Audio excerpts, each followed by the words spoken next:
Today we have the privilege of introducing Domicile resident, born and raised in Ecuador, DJ producer Lara Klart. Hi Lara, how are you? Amazing, amazing to be here. Actually, I had to say, I'm really for the first time meeting you and talking to you. Yeah, I know. That's interesting. So my thing is, I know that you have a like. It's a weird history about the fact that you're here to begin with.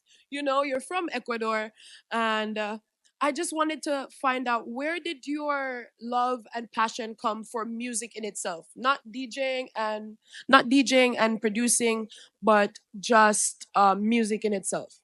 Well, I have a good school. My sister and my granddad, my mom used to love music. My granddad used to play guitar, and he used to sing with my mother. And then my mom teach my other sisters, and basically like I was growing up listening to my sister's music since I was 8 years old. And the weird thing is like I never listened to Latino music when I was a child. It was only English music, only like rap, hip hop, pop. Uh, yeah, and I wanted to be a singer. I was actually in a rock band when I was 14 years old with my cousins, and I was one of the. Doesn't matter right now, but it's so ridiculous because I couldn't sing, but I was singing in that time, and I learned how to play a little bit the guitar. But then I felt like I don't know. I started doing competitions in my school when I was in high school, singing, and then I was involved in TV competitions singing. I mean, when I was 14, 15 years old, of course, my voice was different. And I wanted to be a singer before, but then I lose my voice. And I thought, okay, I will never be in the music ever. But I was just like a dream that I have since I was a child. And I decided to start working and when I was 16 years old as a promoter, when I didn't have any idea of electronic music. Actually, yeah, as a promoter. And after that, I think little by little, I just got involved with electronic music. I was in love with Tiesto, with Carl Cox, with Armin van Buuren, and but I never pictured myself being a DJ because in that time I thought that was only for men. Yeah. Yeah. Well, that's the short story, but yeah, since I have memory, I've been in love with music. Wow. And so, do you remember the first like rave or festival that you went to after being in, like, hearing that type of music? Because you said that you're like Carl Cox, like you've been hearing the music. Do you remember the first like rave that you went to, where you had such a great experience, and what you took back from that was, wow, I want to do this. Like, this is something I'd like to do. Well, when I started as a promoter, the first video that I watched was on YouTube. It was the White Sensation Music Festival where Tiesto was like the headliner. And then when we started doing the parties and I was working as a promoter, we have a Paul Oakenfold. It's one of my good friends now, but my first rave was in Quito in Ecuador. And that was the first time actually in like a very big um, it's not rave. It was like a mini festival for him. And since then, I remember that I couldn't stop. I started discovering a lot of genres and DJs and producers. And so did having a passion and for wanting to DJ is one thing, but what made you feel like, oh, I would like to record my first track? Like, this is, I'm gonna hop on Ableton and I'm going to do this. Like, I who and did you have any mentors that guided you along the way as well? Yes, I remember that the first time that I learned how to play, but actually I can say that I learned how to play on the way in my gigs. Yeah, but when I was learning, I remember that the first thing that I thought was just don't want to be a DJ. I want to make music. I want to feel like I'm playing my music. And of course, in the beginning, I did a lot of tracks that I never played in my life. But it was a good school because I started doing house music in the beginning. Yeah, I used to do house music because it was very like the famous scene in my country by that time, but I was learning how to make music in Mexico City. I was taking classes in Mexico City because I moved there for 3 years, and I did my first tracks in 2017, and it was deep house and house music. Can we still find some deep house Lara Klart on the Yes, internet? yes, yes. Like many people told me you should delete those tracks that's like 6 years ago when you're, and I was like, no, because it's part of my story. I can't delete that part of my story because when I was playing that music, I felt happy. And yeah, but I have a lot of mentors that help me on the way. Now, not only another DJ friends, I have like people from Universal Music, like Warner Music, telling me what to do, how to start in this career. But in the beginning, I saw this like an opportunity not only to achieve my dreams, is I saw it like a way to live and like don't do anything else, just like be making music, playing music, and working in the marketing side too. Because by that time, we didn't saw that the marketing thing for a DJ is gonna be like a huge thing. So I can feel like around my friends, I was one of the first ones to start like basically building a brand. That's something that aligns with the name, the music, the look, everything. And I hated it in the beginning, but I had to learn how to do it. And now, like everyone knows, it's one of the like the things that you had to do as a DJ and music producer, right? Like that's for sure. One of the things now as being a DJ in this time period is that you're your own booking agent, you're your own marketing agent, you're your own PR team, and I think that's a great thing that you had to do it yourself. And I know you mentioned about having mentors and a team behind you. And one of the things is being a DJ. A lot of people do not see it as a sustainable career, so a lot of the times we do need a support system. And do you think that like your family back home, when you tell them, like you show them like gigs that you play and the work that you do, they're probably like cheering you on, no? I mean, they didn't understood what I was doing. No, no, they didn't get it. But they knew it was music, and they support me. Of course, they never stopped me to do what I wanted, and they knew me since I was a child. I was very rebellious, and I always wanted to do what I wanted. I never asked for permission. I just do whatever I want. So they were like, "Oh, we're gonna stop her. She's gonna be frustrated and unhappy, or we're gonna support her even if we don't understand what she's doing." And after that, many things happened, and now they're like, "Okay, like she was right. She was following something, and like actually in my country the biggest problem is like our industry is not big and we don't support each other as the DJs, or the promoters doesn't support the local talent as in other countries or cities. And for me it was very very difficult to start in Ecuador, so that's why I had to move to Mexico City and then to Miami, because it was the only way that I find that I couldn't like be successful or learn something from people that has more experience. I know how to do it.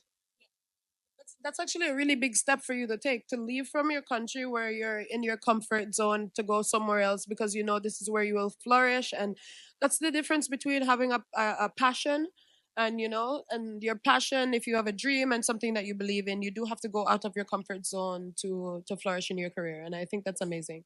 And now that you're big now, girl, you've played in you've went back home and played in Ecuador, no? Yes. Yeah, I was there, but I'm playing more like outside of my country. My country only maybe 2 times per year now. How do you think the reaction towards hard techno now in Ecuador is versus when you just started DJing? Because I know you said that you were making deep house music in Ecuador because that's what was big at the time. Are they warming up to your type of music now?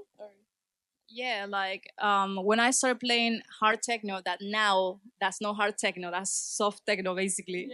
But in 2019, I started playing hard techno. Yeah, and I don't have anyone to listen to my music. I felt like everything that happens first in Europe comes to Latin America after like 2 years maybe. Yeah, and that now is happening here, right? So So yeah, I in the beginning it was very hard, and I had to basically in the beginning put like vocals or some pianos to my music. I'm still doing that sometimes, but it was a very difficult situation. So, but I felt like after I did my first tour in Chile, it was like 8 cities, and in Chile happens the same. Like they were not playing hard techno, only like melodic techno maybe. And when I went to my first tour in 2019, as I played more hard, when I went back to Ecuador, people were seeing like my sound very different. And of course, I've been changing since 2019. Now I play like hard trance, hard techno, acid techno, side trance, side techno, which is something that I'm doing right now as a producer. I'm making more side trance techno tracks. And now, yes, you have like a communities, small communities of techno music, techno people that does events for techno ravers, and it's going well. Like the last time that I went there, it was for a party. The headliner was Indira Paganoto, and all of the DJs, all of the lineup was techno and side techno, and it was packed. It was full of people, and people love it. I'm very surprised, and I'm very proud that my country is just like opening like the eyes and the ears to see something different. Yeah, no, same. I think the same is happening with Miami.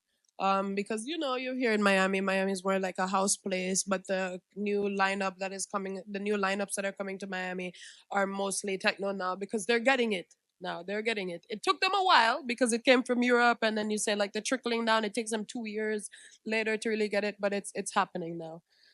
And so I know that you're in Miami now, but do you have any projects or gigs that are coming up that you'd like to tell us about if you're allowed to? If you're allowed to. Yeah, I can say some of them. Well, as you know, I'm back in Miami and back to my house, Domicile. And I'm Yes. very proud of what the team of Domicile is being building since 2019, right? 2020. And like how they changed completely the I don't know, the feeling about techno for Miami people. And right now we have a big crowd that is checking all the events all the time, that want to come to the events all the time. And like I'm very happy for what this brand is doing for the domicile, for the Miami scene. And well, like giving more opportunities to new artists too. That's amazing. And well, 2025, I have a big EP. I can't say the name yet, the name yet of the music label, but I'm completely sure everyone knows that already. But I can't say that in this interview. And I going to Europe this February, like yeah, in like 2 months. In India, I never been to India. I'm closing deals with India today, and it's 99% close. I'm going to India and then to Europe, and then I have to go back to Chile, Guatemala, Costa Rica, and yeah. So it's been amazing for the beginning of the year. Like in summer, I guess I going back to Europe because I have some gigs there too for this summer. But besides that, I'm been working in music a lot. I'm working for another music label that has like a really big name in the industry too, but haven't finished that EP yet. The other one that I was telling you, I just signed it like literally on August. Yeah, but it's gonna take a while for 2025. It's not gonna be soon, but I've been playing those tracks. I'm sure like many people recognize those tracks already. So when that happens, I'm gonna have all of the videos and everything, all the content for that release. I'm very happy, very excited because this EP maybe can change my life.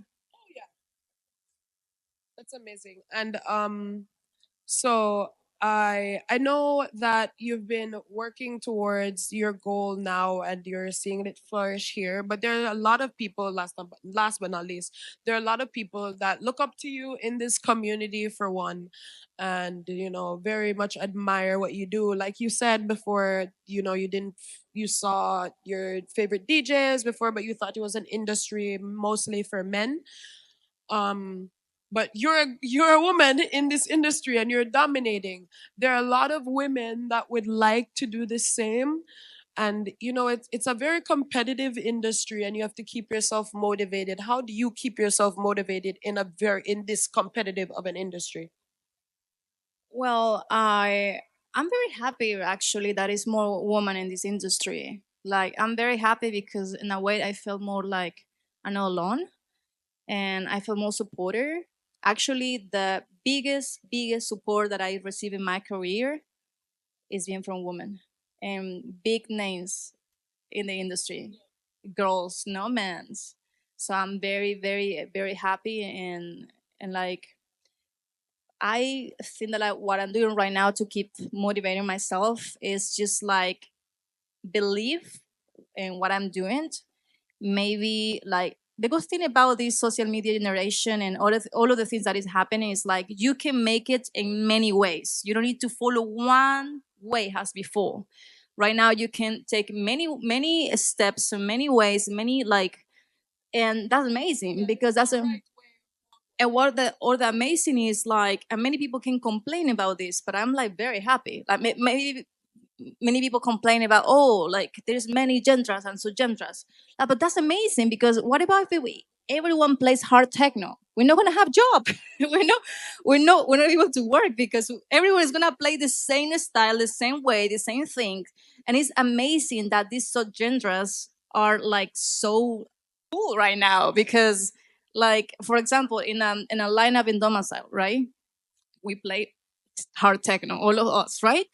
But like one can start, I don't know, open playing more like Ruby techno, and then the other one side trance techno, and the other one like hard trance techno, hypnotic, acid, and it's amazing. It's amazing, and I like it. And so going also to elaborate on like the question before, there are a lot of women that are here and that are watching currently. Hello. And they would like to involve themselves in this industry, not even just like being a DJ or producer, just wanting to like just more involve themselves in the rave community. But they're scared, it's a niche, a lot of it's one of those niches. What advice would you give to them that want to get into this? Okay, this is not only in the electronic music scene. I feel like every woman's in every single industry, they feel a little bit insecure because there is more men, maybe, or because there is a lot of pretty girls that had more bookings, or there is a lot of girls that has more music than others, and like that happens in every single industry, I guess. But what the advice that I can say is like, you have to believe in yourself. You can't compete with other women. Don't compare yourself with others. Everyone has like their own energy and magic, and they have their own path. And I felt like that's one of the things that I've been doing my whole life. Like I'm so lost and just like focus on my career and myself that I don't know what the new DJs are, right? Because I'm not paying attention what other people is doing. I'm just focusing what I'm doing and the people around me, that's my friends, my family. I'm very focused on what I'm doing because that's the only way that I can get to the place that I want. And one of the things that I see sometimes in new DJs, girls, is like they're comparing themselves with the way that they dress, the music that they do, how they play, or where they play. And it's like they're just putting their focus outside in external things than themselves. Yeah. So the best advice I can tell them is like just be focused on yourself and don't watch what other people is doing. Just you and only you. It's not like you're gonna become like an egotistical person and say, "Oh, me." No, of course no. But like what I'm saying is like be focused in making music every day, even if you don't know how to like do a proper music production or arrangement or sound engineer. Just ask for help too. Like that's how it started because in the beginning I didn't know anything about music production, and I had my mentors that told me how to play, how to make music, and then I had my sound engineer that told me many techniques how to produce better. Or I don't do sound engineer because I don't want to get involved on that. I prefer someone that tells me that, because what happens is when you making a lot of music, like you do the mix and mastering and then you don't like it and you left the tracks there. That's many people does that. And that's why I say, if you can't do it everything by yourself, just ask for help. Well, there you have it, guys. The best advice from one of the best DJs in the entire world. That was Lara Klart, and you're watching Domicile Live.